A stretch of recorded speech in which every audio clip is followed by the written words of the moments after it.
ಕೆಂಪಾದ ಕಣ್ಣಿಗೆ ಇನ್ನೊಂದು ಸಾಮಾನ್ಯವಾದ ಕಾರಣವೇನೆಂದರೆ ಕಣ್ಣಿನ ಸೋಂಕು ಅಥವಾ ಕಂಜಂಕ್ಟಿವೈಟಿಸ್. ಇದನ್ನ ರೆಡ್ ಐ ಅಥವಾ ಪಿಂಕ್ ಐ ಅಥವಾ ಮದ್ರಾಸೈ ಅಂತಲೂ ಹೇಳ್ತಾರೆ. ಇದು ವೈರಲ್ ಅಥವಾ ಬ್ಯಾಕ್ಟೀರಿಯಲ್ ಇನ್ಫೆಕ್ಷನ್ನಿಂದ ಆಗುತ್ತೆ. ಎಕ್ಸ್ಟ್ರೀಮ್ ಹೀಟ್ ಆ್ಯಂಡ್ ಹ್ಯೂಮಿಡ್ ಕಂಡೀಷನ್ಸಲ್ಲಿ ಅಂದರೆ ಬೇಸಿಗೆ ಕಾಲದಲ್ಲಿ ಅಥವಾ ಮಳೆಗಾಲ ಶುರು ಆದಾಗ ಬರಬಹುದು.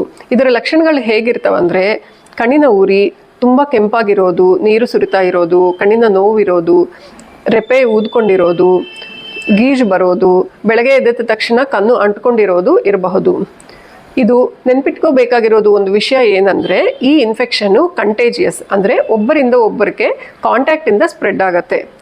ಇದು ನೋಡಿದ ತಕ್ಷಣ ಬೇರೆ ಅವ್ರಿಗೆ ಬರಲ್ಲ, ಸ್ಪರ್ಶದಿಂದ ಮಾತ್ರ ಬರುತ್ತೆ. ಅಂದರೆ ಇನ್ಫೆಕ್ಷನ್ ಇರೋದವರು ಕಣ್ಣು ಮುಟ್ಟಿ ಅದೇ ಕೈಯಿಂದ ಬೇರೆ ವಸ್ತುಗಳನ್ನು ಮುಟ್ಟಿದರೆ ಅದರಿಂದ ಸ್ಪ್ರೆಡ್ ಆಗಬಹುದು. ಅದಕ್ಕೆ ಇನ್ಫೆಕ್ಷನ್ ಇರೋದವರು ಕಣ್ಣು ಜಾಸ್ತಿ ಮುಟ್ಟಬಾರದು. ಕಣ್ಣೇನಾದರೂ ಕ್ಲೀನ್ ಮಾಡ್ಕೋಬೇಕಾದ್ರೇನು ಟಿಶ್ಯೂ ಪೇಪರಿಂದ ಕ್ಲೀನ್ ಮಾಡಿಕೊಂಡು ಅದು ಬಿಸಾಕಿ ಕೈ ಚೆನ್ನಾಗಿ ತೊಳಿಬೇಕಾಗತ್ತೆ. ಈ ಇನ್ಫೆಕ್ಷನ್ನು 5 ದಿಂದ 7 ದಿನ ಒಳಗಡೆ ನೀವು ಏನು ಟ್ರೀಟ್ಮೆಂಟ್ ತೊಗೊಂಡದೇನು ಸರಿಯಾಗತ್ತೆ.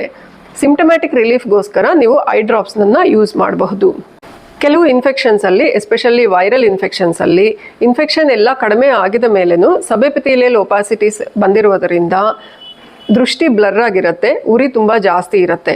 ಇದನ್ನು ನಿಧಾನವಾಗಿ ಕಡಿಮೆ ಆಗುತ್ತೆ.